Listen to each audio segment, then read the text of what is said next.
Φεύγοντας από τη Θεσσαλονίκη για τον Νυμφαίο, αφήνουμε πίσω μας τη συμπρωτεύουσα της Ελλάδος. Μια πόλη με ιστορία 2.300 ετών που ιδρύθηκε το 315 π.Χ. από τον βασιλιά Κάσανδρο. Παίρνουμε λοιπόν το δρόμο προς Γιαννιτσά και Έδεσα. Η Θεσσαλονίκη υπήρξε ένα σημείο συνάντησης για Εβραίους, Μουσουλμάνους και Έλληνες, κάτι που αντανακλάται στην αρχιτεκτονική και την γαστρονομία της. Αφήνουμε τον εμβληματικό Λευκό Πύργο, τη Ροτόντα και την πλατεία Αριστοτέλους για να πάμε σε ένα από τα πλέον γραφικά χωριά της Ευρώπης, το Νυμφαίο. Όμως αφήνουμε πίσω μας μια πόλη η οποία είναι η δεύτερη μεγαλύτερη της Ελλάδος, με πληθυσμό της περιφερειακής ενότητας να αγγίζει το 1 εκατομμύριο κατοίκους, σύμφωνα με τελευταίες απογραφές. Η διαδρομή που θα ακολουθήσουμε για τον Νυμφαίο είναι περίπου 180 χιλιόμετρα μέσω της Εγνατίας Οδού και απομακρυνόμαστε από το αστικό τοπίο, το οποίο δίνει τη θέση του στα βουνά της Δυτικής Μακεδονίας.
Αφήνουμε λοιπόν πίσω μας στη Θεσσαλονίκη και θα στρίψουμε δεξιά προς την Έδεσα.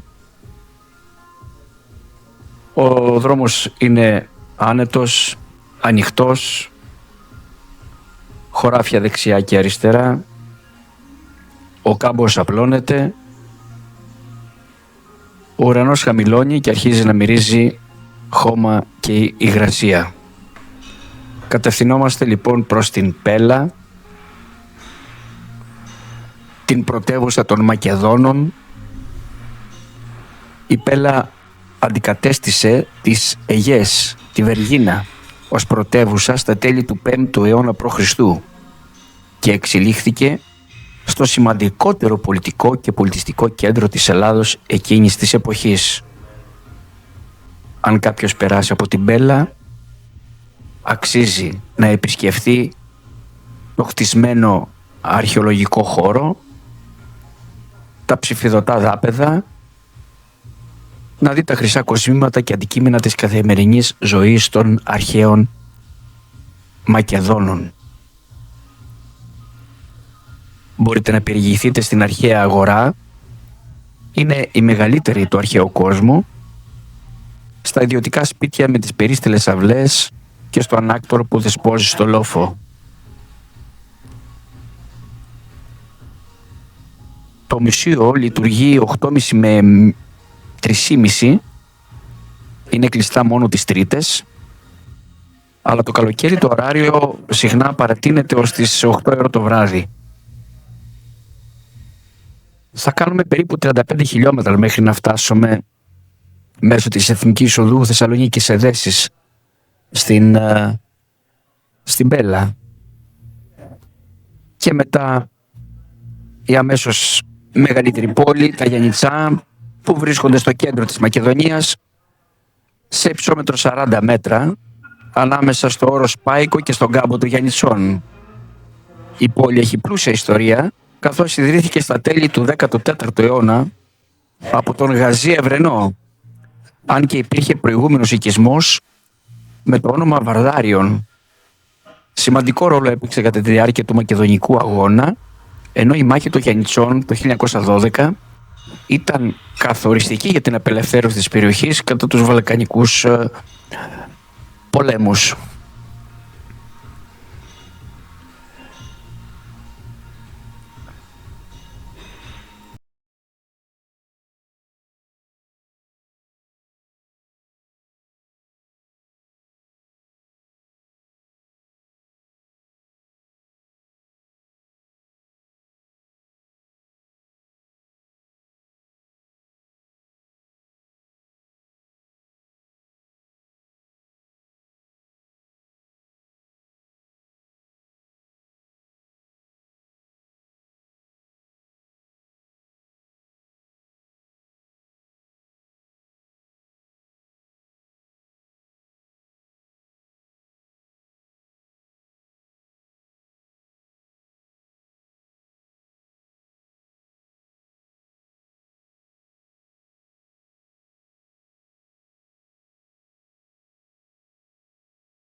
φτάσαμε στον Άγρα.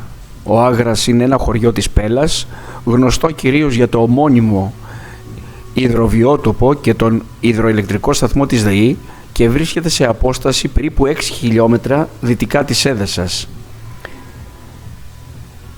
Η λίμνη Άγρας Βρυτών Νησίου είναι μια τεχνική λίμνη γλυκού νερού που δημιουργήθηκε το 1955 έπειτα από την κατασκευή φράγματος για τις ανάγκες του υδροηλεκτρικού σταθμού.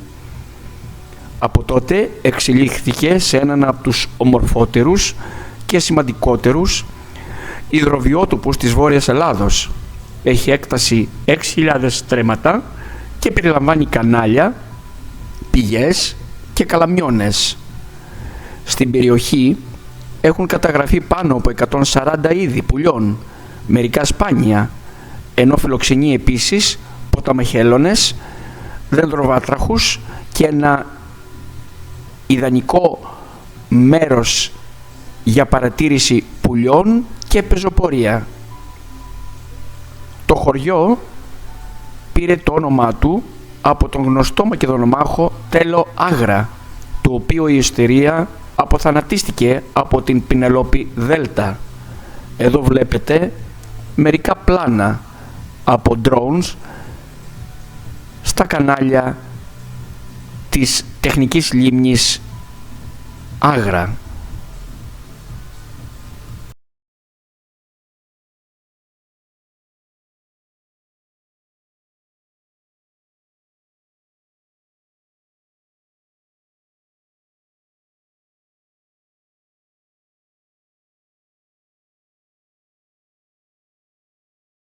Λοιπόν, πίσω μας στην τεχνική λίμνη του Άγρα φτάνουμε στο χωριό Αετός. Το χωριό Αετός βρίσκεται στους πρόποδες του όρους Βίτσι και είναι το τελευταίο χωριό πριν την ανάβαση για τον Νυμφαίο.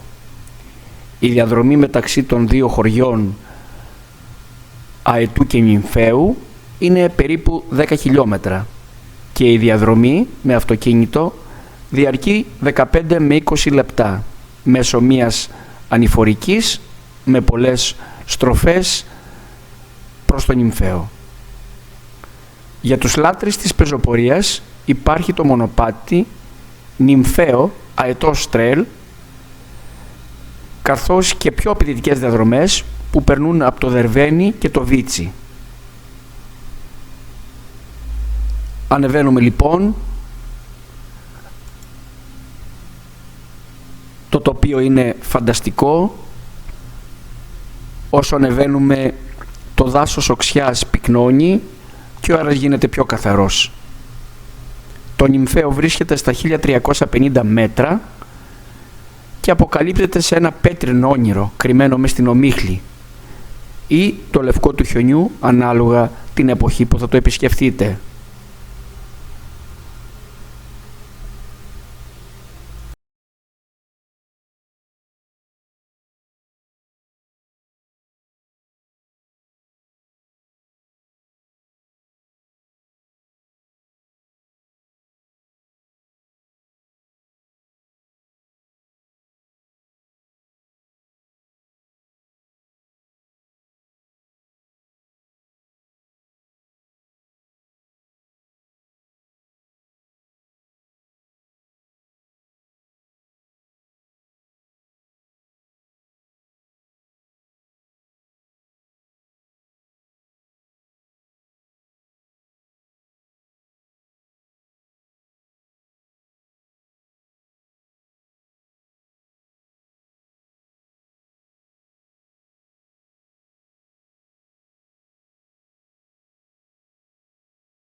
Στην είσοδο του χωριού υπάρχει ένα μεγάλο και άνετο πάρκινγκ για τα αυτοκίνητα, μιας και τα τροχοφόρα απαγορεύονται εντός του οικισμού, παρά μόνον για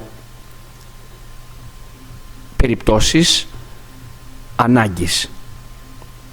Έτσι λοιπόν αφήνουμε το αυτοκίνητο στο χώρο στάθμευσης και περπατάμε γύρω στα 10 με 15 λεπτά σε υπέροχα καλντερίμια ανάμεσα σε όμορφα σπίτια προς την κεντρική πλατεία του χωριού.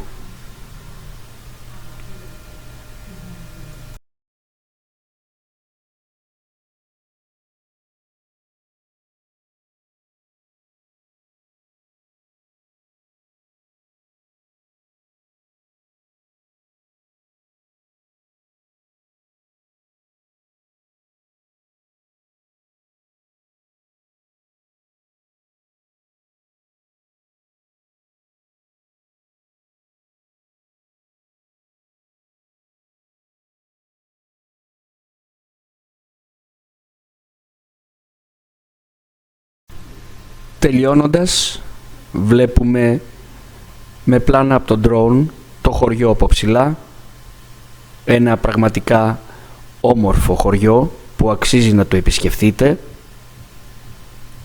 Γίνεται ακόμη πιο γραφικό όταν υπάρχει χιόνι, όταν υπάρχει χιονόπτωση, όμως και την άνοιξη ή τους καλοκαιρινούς μήνες δεν πάβει να είναι ένας υπέροχος προορισμός. Το ταξίδι στο Νυμφαίο δεν είναι απλά μία απόδραση. Είναι μία επιστροφή στην αυθεντικότητα. Μία εμπειρία που γεμίζει το βλέμμα εικόνες και την ψυχή ηρεμία. Σας ευχαριστώ που παρακολουθήσατε αυτό το βίντεο και αν θέλετε μπορείτε να κάνετε εγγραφή στο κανάλι μου για ακόμα περισσότερα βίντεο. Καλές αποδράσεις.